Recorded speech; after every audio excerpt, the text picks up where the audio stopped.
कभी कभी मैच हारने की शुरुआत पहली गेंद से नहीं बल्कि टॉस जीतने के बाद लिए गए एक फैसले से होती है। और आज कुछ ऐसा ही देखने को मिला। जिस पिच पर हर क्रिकेट एक्सपर्ट पहले बल्लेबाजी करने की सलाह दे रहा था, जहां धूप खिली हुई थी, मौसम बिल्कुल साफ था, गेंद आराम से बल्ले पर आ रही थी और 200 से ऊपर का स्कोर बनता हुआ दिखाई दे रहा था, उसी पिच पर भारतीय कप्तान श्रेयस अय्यर ने टॉस जीतकर पहले गेंदबाजी करने का फैसला कर लिया। यही फैसला मैच का सबसे बड़ा चर्चा का विषय बन गया, क्योंकि पहले टी20 में भी भारत ने पहले बल्लेबाजी की थी, दूसरे टी20 में भी पहले बल्लेबाजी की थी, और आज ऐसा लगा जैसे टीम मैनेजमेंट किसी नए प्रयोग के मूड में थी। शायद विरोधी टीम को चेस करते हुए परखना चाहती थी, या फिर पिछले मैचों के दबाव में यह फैसला लिया गया। लेकिन सच यही है कि हालात को देखते हुए पहले बल्लेबाजी करना ज्यादा समझदारी भरा फैसला माना जा रहा था। ऐसे में श्रेयस अय्यर के इस निर्णय पर सवाल उठना बिल्कुल स्वाभाविक है। इंग्लैंड की तरफ से मैदान में उतरे फिल साल्ट और जोस बटलर, दोनों ने शुरुआत तो संभल कर की, लेकिन कुछ ही गेंदों बाद गियर बदल दिया। खासतौर पर जोस बटलर ने आते ही भारतीय गेंदबाजों पर दबाव बनाना शुरू कर दिया। उन्होंने मैदान के चारों तरफ शानदार शॉट लगाए और पावर प्ले का भरपूर फायदा उठाया। दूसरी तरफ फिल साल्ट शुरुआत में थोड़े शांत नजर आई। ऐसा लग रहा था कि वो पहले पिच को समझना चाहते हैं और उसके बाद अपने हाथ खोलेंगे। देखते ही देखते दोनों बल्लेबाजों के बीच 43 रनों की बेहतरीन साझेदारी हो गई। भारतीय गेंदबाज विकेट की तलाश में लगातार मेहनत कर रहे थे, लेकिन शुरुआती सफलता मिलने का नाम नहीं ले रही थी। हालांकि आखिरकार भारत को पहली बड़ी कामयाबी मिली। 44 रन के स्कोर पर जोस बटलर 21 गेंदों में 36 रन बनाकर आउट हो गए। लेकिन जिस अंदाज में उन्होंने बल्लेबाजी की, उससे साफ लग रहा था कि इंग्लैंड आज 200 से भी बड़ा स्कोर खड़ा कर सकती है। इसके बाद कप्तान हैरी ब्रूक बल्लेबाजी करने आए। उन्होंने भी शुरुआत अच्छी की और कुछ आकर्षक शॉट लगाए। ऐसा लग रहा था कि वो फिल साल्ट के साथ मिलकर पारी को और बड़ा करेंगे, लेकिन भारतीय टीम ने शानदार वापसी की। 71 रन के स्कोर पर हैरी ब्रूक 12 गेंदों में 16 रन बनाकर पवेलियन लौट गए। यह विकेट भारत के लिए बेहद अहम था, क्योंकि इंग्लैंड का कप्तान तेजी से रन बनाने की कोशिश कर रहा था। लेकिन दूसरी तरफ फिल साल्ट अब पूरी तरह से सेट हो चुके थे। शुरुआत में शांत दिखने वाला उनका बल्ला अब आग उगलने लगा था। उन्होंने भारतीय गेंदबाजों पर लगातार हमला बोलना शुरू कर दिया। तेज गेंदबाजों हो या स्पिनर, फिल साल्ट किसी को भी नहीं छोड़ रहे थे। उनकी टाइमिंग शानदार थी और स्ट्रोक्स में जबरदस्त आत्मविश्वास दिखाई दे रहा था। हालांकि यहां भारतीय टीम की फील्डिंग भी सवालों के घेरे में रही। आसान कैच छोड़ दिए गए, कई मौकों पर खराब मिसफील्डिंग देखने को मिली और कुछ ऐसे चौके भी निकल गए जिन्हें रोका जा सकता था। अंतर्राष्ट्रीय स्तर पर ऐसी फील्डिंग किसी भी टीम को भारी पड़ सकती है। फिल साल्ट जैसे खतरनाक बल्लेबाज को अगर अतिरिक्त मौके मिल जाएं, तो वो उसका पूरा फायदा उठाता है, और आज भी बिल्कुल ऐसा ही हुआ। इसके बावजूद भारतीय टीम ने एक समय शानदार वापसी करते हुए मुकाबले में खुद को वापस ला खड़ा किया। 111 रन के स्कोर पर दूसरे मैच के हीरो जेकब बैथल सिर्फ 9 गेंदों में 13 रन बनाकर आउट हो गए, और इसी स्कोर पर भारत को एक और बड़ी सफलता मिली। टॉम बेंटन पहली ही गेंद पर बिना खाता खोले पवेलियन लौट गए। एक ही ओवर में 2 विकेट लेकर हर्षित राणा ने मुकाबले का रुख बदलने की कोशिश की, और ऐसा लगने लगा कि भारत अब इंग्लैंड को बड़े स्कोर तक नहीं पहुंचने देगा। लेकिन दूसरी तरफ फिल साल्ट का इरादा कुछ और ही था।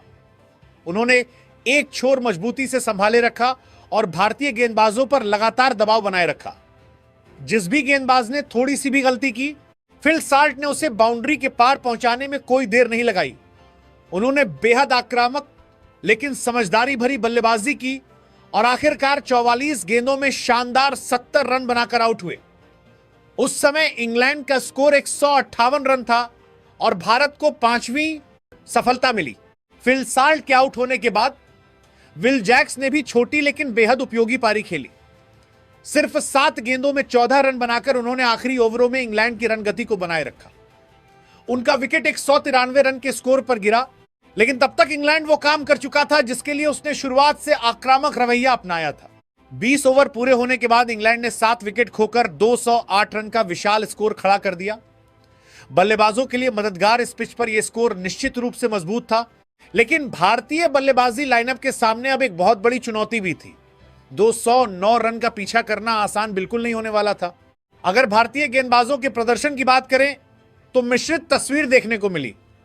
अर्शदीप सिंह ने 4 ओवरों में 36 रन दिए। शुरुआत में उन्होंने अच्छी लाइन रखने की कोशिश की, लेकिन लगातार दबाव नहीं बना सके। हर्षित राणा ने एक ही ओवर में 2 विकेट लेकर भारत को मैच में वापस जरूर लाया, लेकिन कुल मिलाकर वो भी महंगे साबित हुए और कई मौकों पर उनकी गेंदबाजी में निरंतरता की कमी दिखाई दी। अक्षर पटेल का दिन बिल्कुल अच्छा नहीं रहा। उन्होंने अपने 4 ओवरों में 49 रन खर्च किए और इंग्लैंड के बल्लेबाजों ने उनके खिलाफ खुलकर रन बटोरे। वहीं अगर किसी गेंदबाज ने सबसे ज्यादा प्रभावित किया तो वह थे प्रिंस यादव। उन्होंने 4 ओवरों में सिर्फ 30 रन देकर 2 महत्वपूर्ण विकेट हासिल किए और मुश्किल परिस्थितियों में भारत के सबसे प्रभावी गेंदबाज साबित हुए। अब सारी निगाहें भारतीय ओपनिंग जोड़ी अभिषेक शर्मा और वैभव सूर्यवंशी पर टिक चुकी थी। सामने 202 रनों का मुश्किल लक्ष्य था। पिच अब भी बल्लेबाजी के लिए शानदार थी। गेंद अच्छी तरह बल्ले पर आ रही थी और आउटफील्ड भी तेज थी, यानी बहाने बनाने की कोई गुंजाइश नहीं थी।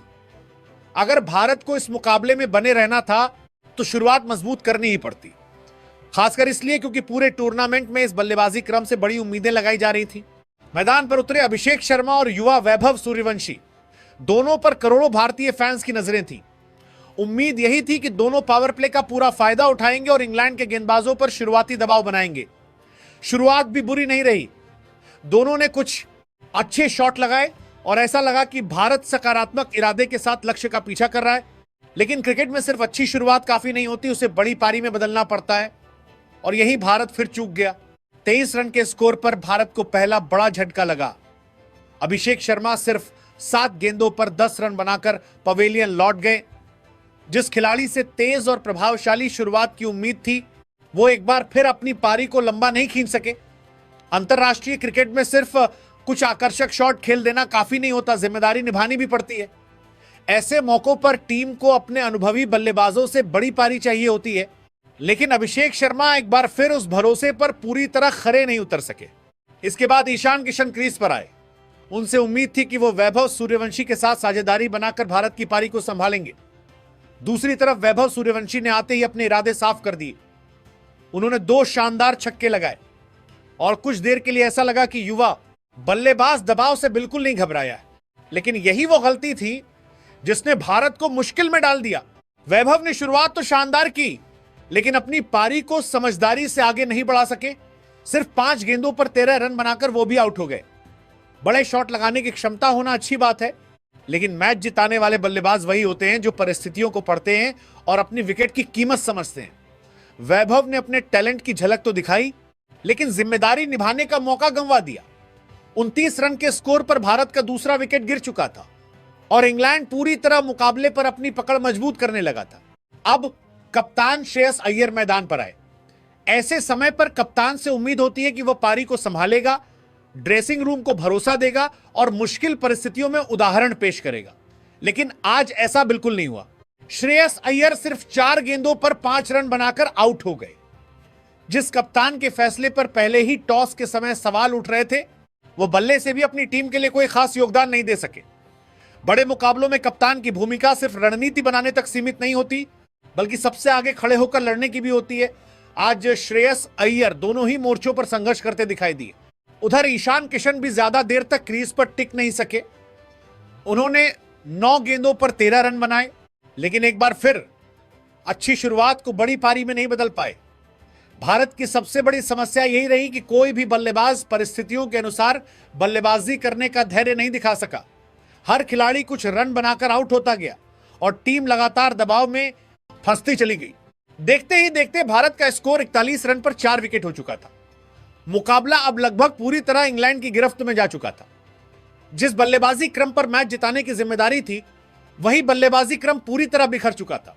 इसके बाद अक्षर पटेल से उम्मीद थी कि वो कुछ बड़े शॉट लगाकर रन गति बनाए रखेंगे।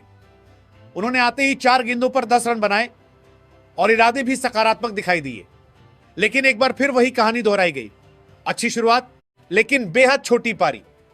52 रन के स्कोर पर भारत का 5वां विकेट भी गिर गया और सबसे चौंकाने वाली बात यह रही कि पावर प्ले खत्म होने से पहले ही भारत अपनी आधी टीम गंवा चुका था। यह सिर्फ खराब बल्लेबाजी नहीं थी, बल्कि मैच की परिस्थितियों को सही ढंग से न समझ पाने की भी मिसाल थी। इतने बड़े लक्ष्य का पीछा करते समय आक्रामक खेलना जरूरी होता है, लेकिन लापरवाही और आक्रामकता में बहुत बड़ा अंतर होता है। भारतीय बल्लेबाज आज कई मौकों पर गैर संजीदा नजर आए। ऐसा लगा जैसे हर बल्लेबाज अकेले ही मैच खत्म करने की जल्दी में था। किसी ने साझेदारी बनाने की कोशिश नहीं की, किसी ने विकेट बचाकर पारी बनाने की जिम्मेदारी नहीं ली।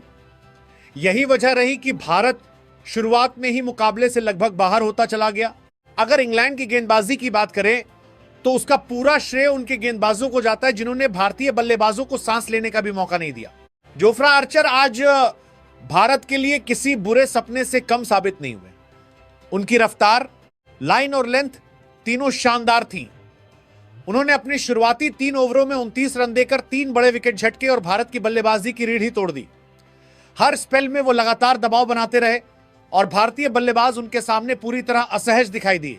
दूसरी तरफ टोंग ने भी आर्चर का शानदार साथ निभाया। उन्होंने सिर्फ 2 ओवरों में 23 रन देकर 2 महत्वपूर्ण विकेट हासिल किए। उन्होंने सही समय पर विकेट लेकर भारत को किसी भी तरह की वापसी का मौका नहीं दिया। वहीं विल जैक्स ने भले शुरुआती ओवर में विकेट नहीं लिया, लेकिन उनकी कसी हुई गेंदबाजी ने भारत पर दबाव और बढ़ा दिया। उन्होंने अपने पहले ओवर में सिर्फ 2 रन दिए और रन गति को पूरी तरह रोक दिया। यही दबाव बाद में भारतीय बल्लेबाजों की गलतियों की सबसे बड़ी वजह बना। एक तरफ इंग्लैंड के गेंदबाज अनुशासन के साथ अपनी योजनाओं पर अमल कर रहे थे, जबकि दूसरी तरफ भारतीय बल्लेबाजी बिना स्पष्ट योजना के शॉट खेलते दिखाई दिए। यही दोनों टीमों के बीच सबसे बड़ा अंतर साबित हुआ। इंग्लैंड ने अपनी क्रिकेट कहीं ज्यादा परिपक्वता और धैर्य के साथ खेली, जबकि भारत की बल्लेबाजी जल्दबाजी, गलत फैसलों और गैर जिम्मेदाराना शॉट चयन की वजह से पूरी तरह बिखरती नजर आई। भारत की बल्लेबाजी अब पूरी तरह लड़खड़ा चुकी थी। शुरुआती झटकों के बाद उम्मीद थी कि मिडिल ऑर्डर टीम को संभालेगा, साझेदारी बनाएगा और मुकाबले में वापसी की कोशिश करेगा, लेकिन जो आगे देखने को मिला उसने भारतीय फैंस को पूरी तरह निराश कर दिया। अब सारी जिम्मेदारी तिलक वर्मा के कंधों पर आ गई थी। उनसे उम्मीद थी कि वो एक छोर संभालकर बल्लेबाजी करेंगे, विकेट पर समय बिताएंगे और धीरे धीरे भारत को मुकाबले में वापस लाने की कोशिश करेंगे, लेकिन आज उनका बल्ला भी पूरी तरह खामोश रहा। तिलक वर्मा 11 गेंदों पर सिर्फ 3 रन बनाकर पवेलियन लौट गए। जिस खिलाड़ी को भारत की सबसे भरोसेमंद युवा बल्लेबाजी कड़ी माना जाता है, वो भी इस दबाव को झेल नहीं पाए। उनका आउट होना यह साफ बता रहा था कि भारतीय बल्लेबाज मानसिक रूप से भी इंग्लैंड के गेंदबाजों के सामने पूरी तरह दबाव में आ चुके थे। इसके बाद शिवम दुबे मैदान पर आए। बड़े शॉट लगाने की उनकी क्षमता किसी से छिपी नहीं है और ऐसे मुश्किल समय में उनसे तेज रन बनाने की उम्मीद की जा रही थी, लेकिन आज उनका दिन भी बिल्कुल नहीं था। वह सिर्फ 4 गेंदों पर 2 रन बनाकर आउट हो गए। ये 2 रन बनाकर आउट हो गए सिर्फ एक विकेट नहीं था, बल्कि भारत की बची खुची उम्मीदों पर भी लगभग आखिरी चोट थी। जिस बल्लेबाज से मैच पलटने की उम्मीद थी, वह भी बिना किसी प्रभाव के वापस लौट गया। अब निचला क्रम मैदान में था, लेकिन वहां भी हालात बदलने वाले नहीं थे। अर्शदीप सिंह ने जरूर संघर्ष करने की कोशिश की, लेकिन वो भी सिर्फ 4 गेंदों पर 4 रन बनाकर चलते बने। दूसरी तरफ हर्षित राणा ने कुछ देर विकेट पर टिकने की कोशिश जरूर की, लेकिन वो भी 13 गेंदों पर सिर्फ 9 रन बनाकर आउट हो गए। अब यह मुकाबला सिर्फ औपचारिकता बन चुका था। सबसे ज्यादा निराश करने वाली बात सिर्फ हार नहीं थी, बल्कि हार का तरीका था। भारतीय टीम के बड़े बड़े नाम, जिनसे करोड़ों फैंस को उम्मीदें थीं, आज पूरी तरह बेबस दिखाई दी। किसी बल्लेबाज ने जिम्मेदारी नहीं ली, किसी ने परिस्थितियों के हिसाब से अपनी पारी नहीं बनाई और किसी ने इंग्लैंड के गेंदबाजों को लंबी चुनौती देने की कोशिश तक नहीं की। ऐसा बहुत कम देखने को मिलता है कि एक मजबूत बल्लेबाजी क्रम इतने कम स्कोर पर पूरी तरह बिखर जाए। आखिरकार भारतीय टीम सिर्फ 76 रन पर सिमट गई। एक ऐसी बल्लेबाजी जिस पर मैच जीतने की जिम्मेदारी थी, वो ताश के पत्तों की तरह बिखर गई। यह सिर्फ एक हार नहीं थी, बल्कि भारतीय टीम के लिए आत्ममंथन करने वाला दिन था। बल्लेबाजी, शॉट चयन, मानसिकता और मैच की परिस्थितियों को समझने हर विभाग में भारत इंग्लैंड से काफी पीछे दिखाई दिया। वहीं दूसरी तरफ इंग्लैंड की टीम इस जीत की पूरी हकदार रही। उनके गेंदबाजों ने शुरुआत से लेकर आखिरी विकेट तक भारतीय बल्लेबाजों को एक पल के लिए भी खुलकर खेलने का मौका नहीं दिया। जोफ्रा आर्चर ने अपनी रफ्तार और सटीक लाइन लेंथ से भारत के टॉप ऑर्डर की कमर तोड़ दी। टोंग ने सही समय पर विकेट निकालकर दबाव को लगातार बढ़ाया, जबकि विल जैक्स ने अपनी कसी हुई गेंदबाजी से रन बनाने के सभी रास्ते बंद कर दिए। यही वजह रही कि भारतीय बल्लेबाज लगातार गलत शॉट खेलने पर मजबूर होते गए। यह इंग्लैंड की सिर्फ एक जीत नहीं थी, बल्कि हर विभाग में पूरी तरह से दिखाई गई बादशाहत थी। बल्लेबाजी में उन्होंने 200 से ऊपर का मजबूत स्कोर बनाया। गेंदबाजी में भारत को 76 रन पर समेट दिया और फील्डिंग में भी एक भी मौका हाथ से नहीं जाने दिया। दूसरी तरफ भारत को इस मुकाबले से बहुत कुछ सीखने की जरूरत है, क्योंकि अगर यही गैर जिम्मेदाराना रवैया और यही बल्लेबाजी जारी रही तो इस सीरीज में वापसी करना बिल्कुल भी आसान नहीं होगा।